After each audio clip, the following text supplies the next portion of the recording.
Ja Morant at Renzo Bando ang nagpakitang gilas sa Pilipinas. Pinasaya nila ang mga Pinoy basketball fans gumawa ng mga pang-highlight na mga dunks. Ito ang kauna-unahang pagdalaw ni Ja Morant sa Pilipinas para sa kanyang tour at nag-e-enjoy naman ang two-time NBA All-Star guard sa mainit na pag-welcome sa kanya ng mga Pinoy basketball fans. Ibang klase kung lumipad si Ja Morant at naposterize nga niya sa NBA si Wembanyama, isa sa pinakamatangkad na player ng liga, at dahil sa athletic ability ni Ja Morant, nagagawa niya ang mga nakakabilib na mga plays sa ere na talaga namang nagpapamangha sa mga NBA basketball fans na nakakapanood sa kanya. Maganda rin ang naging reaksyon ni Ja Morant sa ipinakita ni Renzo Bando ng mga dunk. Hindi niya aakalain na meron nga ring athletic na Pinoy na kayang lumipad sa ere at makagawa ng mga highlight plays. Isa pang batang gilas prospect ang nakita ng SBP sa US at ito ay si Tyler Merto. Maganda-ganda ang height ng player na ito, nasa 6'6", maging ang kanyang galawan sa murang edad ay nakita natin merong shooting sa 3-point area, mid-range at kayang-kaya rin na makagawa ng puntos sa loob ng paint.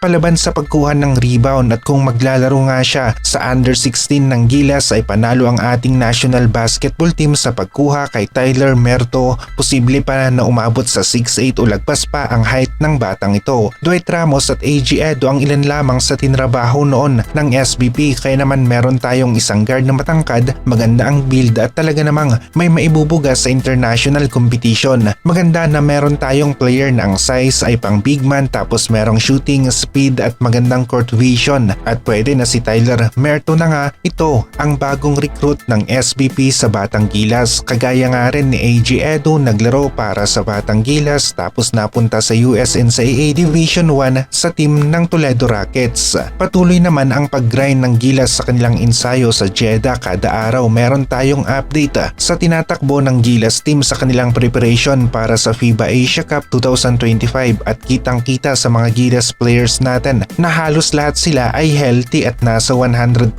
Wala na ring option si Coach Tim Cone kung hindi ay sulitin at pagkasyahin ang natitirang araw bago ang FIBA Asia Cup. Gagamitin niya ito ng maayos para sa kanilang preparasyon, at dito natin makikita nga yung kahalagahan ng pagkakaroon ng solid na team o lineup ng Gilas. Nasa 1 hanggang sa 2 o 3 mga players lamang ang napapalitan. Ito pa nga ay kung may injury ang mga players na ito, at dahil nga sa ideya ni Coach Tim Cone ay madaling nakakahabol sa ensayo ang Gilas. Ipinagpapatuloy lamang nila kung saan sila huminto last time sa kanilang ensayo, hindi back to zero, at maging sa adjustment madaling nakakapag-adjust ang Gilas dahil sa kabisado na nga ng mga players ang galawan ng isa't isa. Alam nila kung saan malakas ang kanilang kakampi at may tiwala na rin at chemistry ang mga players natin, kaya madali para sa Gilas team na pagkasyahin ang konting oras para sa ensayo. Ito ay dahil sa solid ang kanilang lineup na binuo. Ang naturalized player option ng Gilas noon na si Javal McGee ay maglalaro naman ngayon sa NBL Australia at para sa team ng Illawarra Hawks. Marami sa mga NBL Australian basketball fans ang nasiyahan, lalong-lalo na ang mga fans ng Illawarra. Nakita rin natin ang lineup ng Australia Boomers at pamilyar sa atin ang mga ilan sa kanilang mga players. Xavier Cooks, Will Magnay, mga big man na palaging nakakatapat ng batang Kai Sotto noon sa NBL Australia. Maganda sana kung merong isang Kai. Ang Gilas ngayon talagang mas may laban tayo sa FIBA Asia Cup 2025, pero dahil nga sa wala siya ay si AG Edo na muna ang papalit sa kanyang posisyon, at posible na maging maganda ang laro ni AG Edo ngayon sa FIBA Asia Cup 2025. May chance na matapatan niya ang impact na nagagawa ni Kai sa loob ng paint.